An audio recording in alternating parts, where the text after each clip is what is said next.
ہمارا اس کے ساتھ کیا سلوک؟ ہم کہتے ہیں اسے قتل کر دو، اس کی گردن اڑا دو، لیکن میرے پاک نبی کا وہ فرمان احلم من امتی معاویہ، میری امت کا سب سے زیادہ حوصلے والا بردبار اگر کوئی ہے وہ معاویہ ہے۔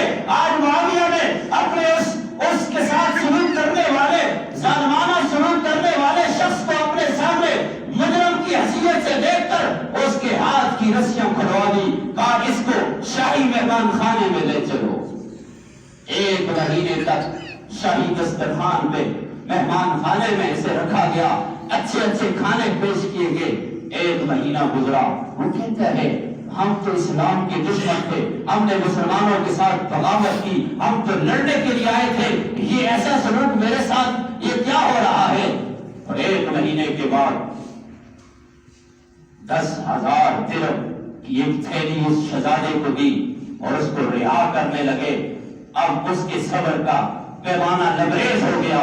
وہ پوچھتا ہے ذرا یہ تو بتاؤ تمہارا امیر یہ کون آدمی ہے جس نے میرے ساتھ اتنا بڑا احسان کیا؟ کہا یہ معاویہ ہے، یہ سفیان کا بیٹا معاویہ ہے۔ کہا اچھا یہ وہی معاویہ تو نہیں ہے؟ جب امیر معاویہ کی خدمت میں آتا ہے، آ کر وہ شہزادہ غسان کی ریاست کا پوچھتا ہے اے معاویہ تو وہی جوان تو نہیں ہے جو میرے ساتھ 6 میل تک تو چلتا رہا، پیدل چلتا رہا؟ کہا ہاں اے شہزادے میں وہی معاویہ ہوں جو تیرے ساتھ 6 میل تک پیدل چلتا رہا۔ ارے یاد رکھ تو نے کہا تھا تو نبی کا نوکر ہے، نبی کا غلام ہے، نبی کا کبھی ہے۔ رب کعبہ کی قسم اس وقت بھی نبی کا غلام تھا، نبی کا عاشق تھا، نبی کا نوکر تھا، نبی کا کبھی تھا۔ آج 38 سال کے بعد اقتدار پہ تخت پر آنے کے بعد پھر بھی میں اسی نبی کا غلام ہوں۔ تجھے تو میں نے پہلی نظر میں پہچان لیا تھا یہ وہی شہزادہ ہے، لیکن یاد رکھ تیرے اخلاق تو یہ تھے جو تو نے میرے ساتھ کیا۔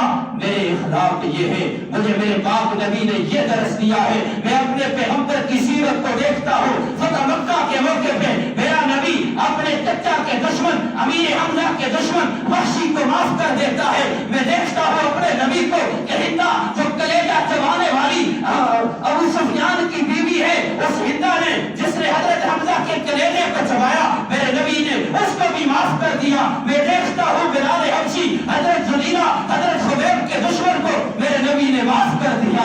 اے غسان کی ریاست کے شہزادے، میرے نبی کے اخلاق تو یہ بتاتے ہیں جا تجھے میں نے آزاد کر دیا ہے، تیرے اوپر میں نے کوئی ظلم نہیں کیا۔ میرے اخلاق تو یہ ہیں۔ جب امیر معاویہ جیسا نبی اسلام کا ایک صحابی اس شہزادے کو معاف کرتا ہے، وہ قدموں میں گر گیا۔ اے امیر معاویہ پھر اس نبی کا کلمہ مجھے پڑھا دے، اس نبی کا کلمہ مجھے پڑھا دے۔ کلمہ پڑھ کے مسلمان ہو جاتا ہے۔ اسی کے متعلق میرے پاک نبی نے کہا تھا احلم من امتی معاویہ، میری امت کا سب سے بردبار انسان وہ معاویہ بن ابی سفیان ہو۔ احلم من امتی معاویہ۔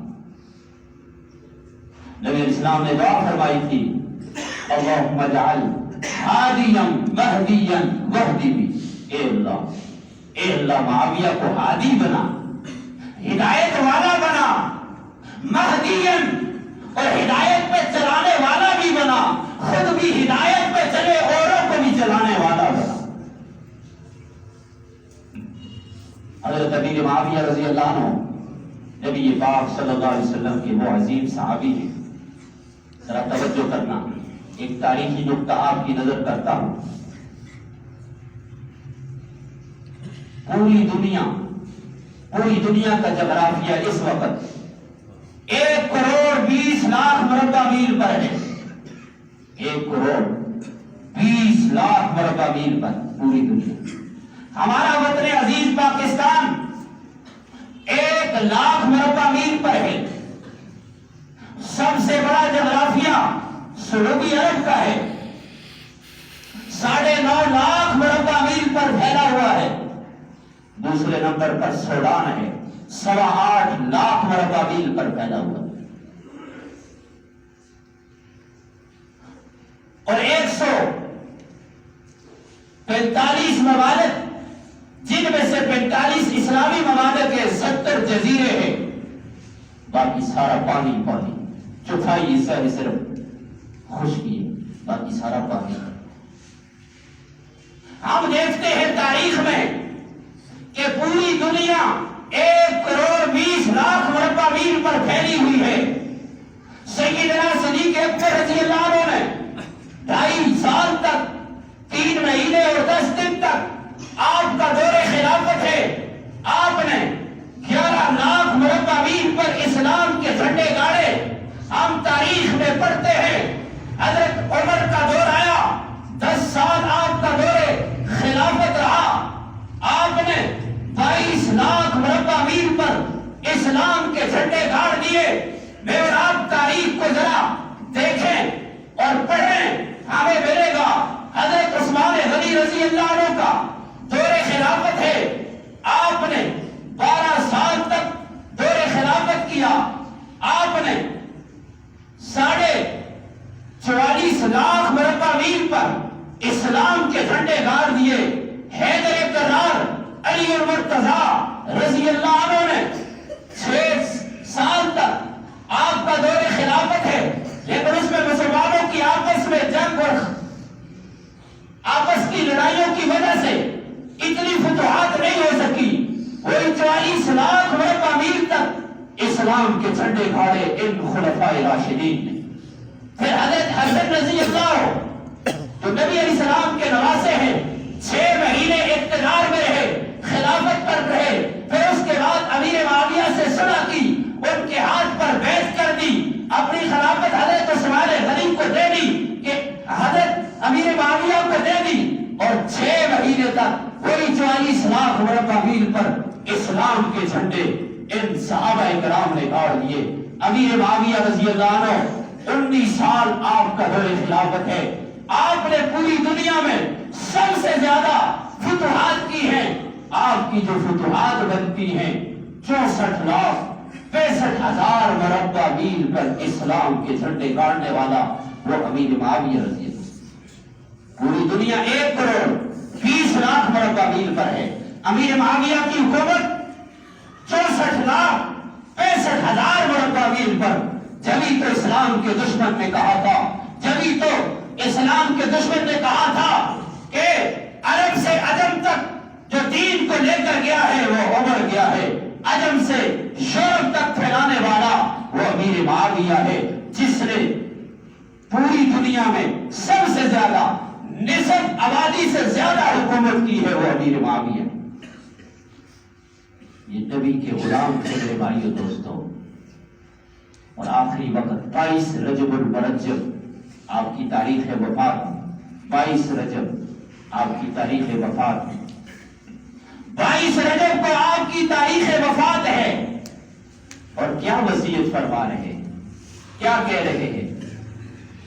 عمرۃ القضاء کے موقع پر نبی علیہ السلام نے، باقی صحابہ موجود تھے، انہیں فرمایا کہ کینچی لے آؤ، کینچی لائی گئی۔ نبی علیہ السلام کے بال مبارک حضرت امیر معاویہ نے کاٹے، ناخن آپ کے امیر معاویہ نے کاٹے، پھر ان کو رکھ لیا، اور آخر میں وصیت کی مرتبہ، اور وصیت میں فرمایا کہ یہ جو میرے پاس بال ہیں اور نبی علیہ السلام کے ناخن مبارک ہیں، جب میں مر جاؤں تو ان ناخنوں کو اور ان بالوں کو میری آنکھوں کی اوپر رکھ دے۔